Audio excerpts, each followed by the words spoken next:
Hey, this is Andrew, and today is January 1st, 2023, which means it is officially time to take down my 2022 light show.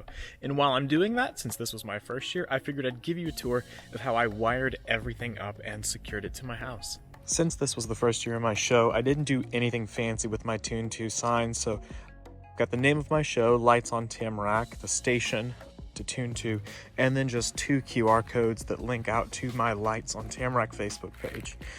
And to light it up, I just have these 2 solar spotlights that I got on Amazon. They're a warm white light. They last probably from 6 p.m. to midnight, so they're not on all night long. This year I had 4 leaping arches in my show. These are the Boscoyo Studios large arches. So I had 3 on the left side of the house, 1 on the right side. And these are just put together using one 10-foot section of PVC, 1/2 inch, 2 1/2-inch PVC tees, and then a 6-foot section of 1/2-inch EMT conduit. And these are all just staked into the ground with a piece of rebar. And so you see the arch just slid right over it, held it in place, and they stayed relatively straight most of the season.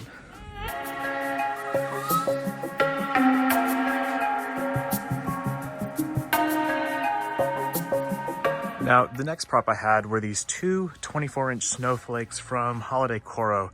Both of these snowflakes were on the first level of my house and were connected to the same output. So I'll show you what I did back here.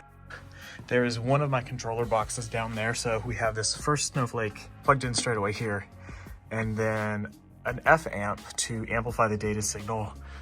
And then I just routed wire over to the other set of columns where I plugged in the second snowflake.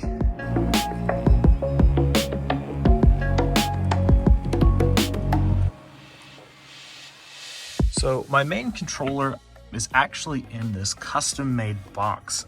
I'll link where I got the idea for this down in the description below. But so this is actually an ammunition case that I bought on Amazon and then installed, drilled holes and installed these waterproof cable glands in. And then inside of this box, which stays completely watertight, had it out in the yard for my Halloween show, and then back behind this column for Christmas. But inside is a Meanwell 350 watt, 12 volt power supply. And then on top of it is a Dig Quad, which runs 4 separate outputs and then has the external antenna rather than the built-in antenna, because I do not run hardwired connections to the laptop I have running Xschedule. This was really convenient, and there's actually a 3D printed piece that connects the Dig Quad to the Meanwell power supply that I got on Etsy, and it was really nice to just kind of ad hoc DIY make a little controller box. And I've got a lot of extra room in here, but this was just my first year, so kind of planned with expansion in mind for this. But this was a really great, easy, and cheap DIY controller box. So a new type of light I used for my Christmas show this year are these C9 style bulbs from Holiday Coro. So these are 12 volt. The entire length is 50 bulbs. It's 12-inch spacing, so roughly 50 feet long, and added them to the lower part of my gutters, and then added them also straight across on the second floor of the house. Now, I didn't use any fancy kind of mount for these bulbs, so each of these clips are just a standard C9 style clip. I bought, I think, a pack of 250 from Walmart for maybe $8 or $9, and they did stretch a little bit to put these bulbs in, but they held tight, and I did not have a single one come out all season.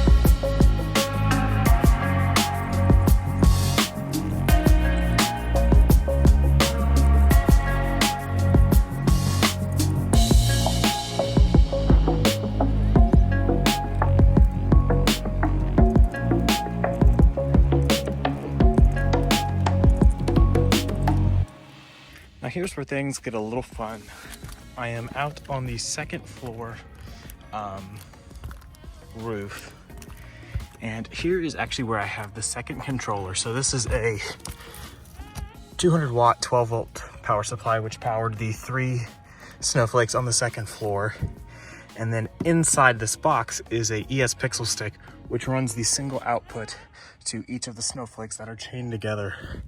Now, this power supply is IP67 rated, so it is okay to be outside in the elements.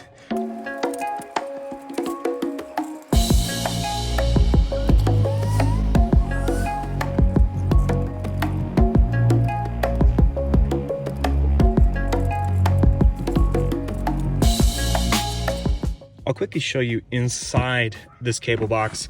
So this 200 watt controller has two separate output lines, each rated at 100 watts apiece. So for safety, I routed both of them into this box.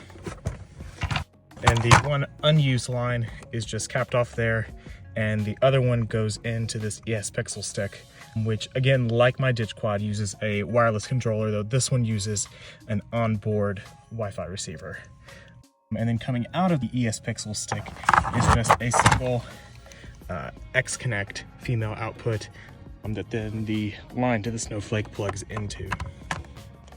So I had some issues with each of these snowflakes on the second floor. So because there was such a distance between each of them, so there was the first, the second, and then the third, which was the same 36 inch as the first on the front of the garage, I was having issues with the data line getting to each of them. So immediately after each snowflake, I have these F amps, which work with either 5 or 12 volt pixels and boost up that data line so that when it reaches the next snowflake, there's no voltage drop.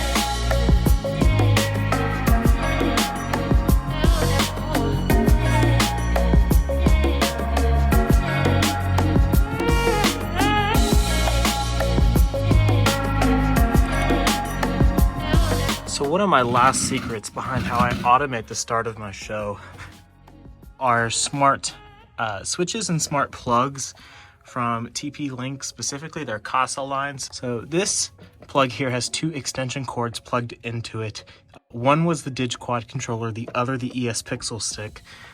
So I have an Amazon routine that every night at 6 o'clock would turn both of those outlets on and then would turn off this porch light and then also the carriage lights on the garage because both of those are on built-in Casa switches inside.